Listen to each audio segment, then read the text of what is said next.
The old Highland suntan.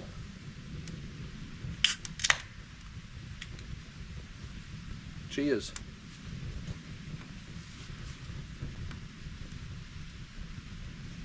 I've been on holiday. Last week I was up northwest Scotland, so up in the Highlands, hence the Highland suntan. Cheers, Jamie. So I was just on a family holiday, so I didn't do any, well, I did actually do a lot bit of filming, to be fair. Me and the missus and the kids had a sunset swim on the beach, which I took the GoPro out for, testing out the waterproof case and that for it. So I'll stick a bit of a shot up of that if I've got anything. So I thought I'd do a video tonight just using the solo stove in the garden and explain a bit about what I've been on with.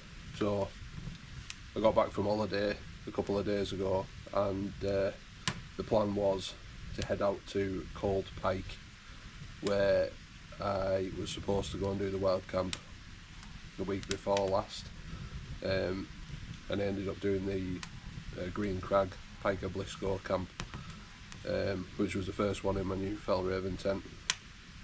So because it was a bit of a disaster the first time round on the Pike of Blisco camp, I thought I'll do the Cold Pike one, which is where I originally wanted to go, because the weather was looking decent, and yeah, we set off about, what time did we get there? Probably about 5:45 last night. Parked up at the Three Shires Stone, and I thought, rather than doing the full walk again, because you saw most of it up to the base of Pike of Blisco, I thought I would get to camp and start the video from there. So the camp was, or I thought was supposed to be, on top of Cold Pike. So walked up to the top of Cold Pike, probably 2 miles from the car, and got there, and there was somebody camping right in the spot. So I thought, never mind, we'll just carry on over the top, go a little bit further on, and see if we can find a pitch. So from that point we walked a further 3 miles and could not find a pitch, and we ended up exactly where I camped on Green Pike last week on the video. If you haven't already seen it, pause here, go back and watch the other one. I think it's a pretty good video, awesome views, and a first look at my new tent. Got to where I originally camped last week, and just thought there's absolutely no point doing another video there in the same tent, doing the same crack. So, and not only that, it was about 9 o'clock, it was getting on for getting dark. By the time I'd set the tent up and got the food cooking, it was pretty dark. So yeah, it was a bit of a disaster, so I ended up not filming it.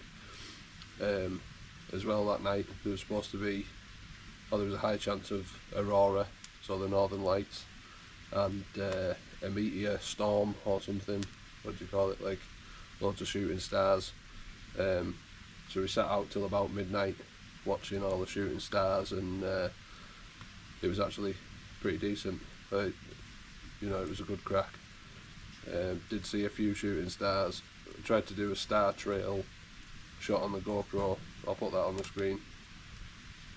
And it didn't pan out very well. And then Jamie, who I was camping with, forgot he had his head torch on and forgot we were filming the star trails, and just walked right in front of it with his torch on. So there's a big zigzaggy pattern right through the middle. But we live and learn, don't we? So yeah, that's where we are. So unfortunately there was no camping video going on, so I thought I'd show you around this solo stove, which I've had now for probably 3 months, 2 or 3 months. Cracking bit of kit. It's a solo Yukon 2, and I just love how there's no need for kindling or anything like that. You just stick a handful of firelighters in it, get your logs in, and it's so efficient, and you can fit massive logs in it. It burns for ages and chucks out a load of heat. I'll probably get more use out of this in winter, I think, just sitting out here chilling and get some warmer togs on. Maybe it won't be in shorts and t-shirt, but nice spot to toast the old marshmallows.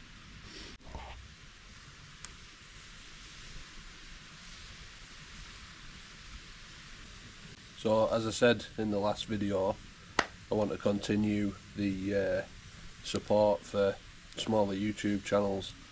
So this week I want to mention a guy who has just commented on one of my last videos, otherwise I wouldn't have known about him. So I've watched quite a few of his videos, and he's got, I think, 15 videos up. So I'm just looking for a moment where I can binge watch them all, but I've watched like 3 or 4 of his videos now. He's got some really good information, really good advice, got decent tents, and his videos are edited really nicely. And that's Carl, the Summit Explorer.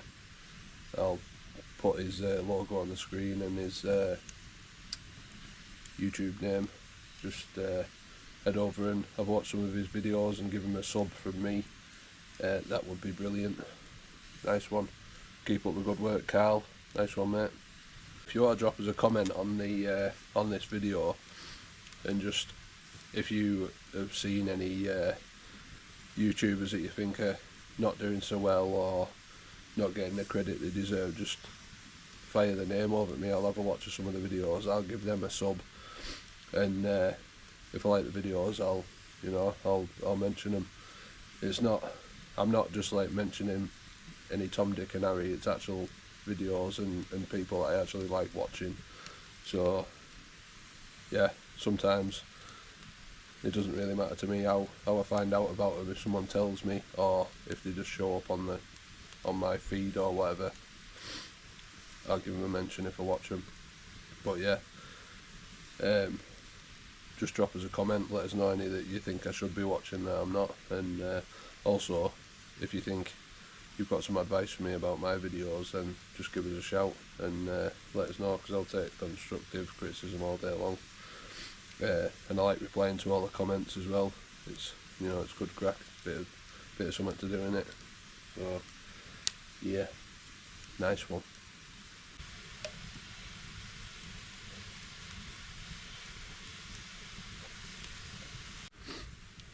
So I'll tell you a little bit more about this stove. I'll put the measurements up on the screen up here. So it's the Yukon 2, which is the biggest of the solo range, and this one comes with a stand and then the windshield round the top. I think all of them come with that. It's all stainless steel, and the difference between the Yukon 1 and the Yukon 2, which is this one, is it has a removable ash pan inside, and like a tray. I'll put a picture in the on the screen. It basically means that to clean it out and get the ash out of it, you just need to take the tray out and then take the ash pan out and scun it in the bin once it's cold, or on your garden or wherever you want to put it. As it's only ash, it's only wood you're going to be burning on it. You don't chuck any plastic or anything in it, because you'll just knacker it and it won't look so clever. Can't remember how much I paid for it. I'll stick that on the screen as well.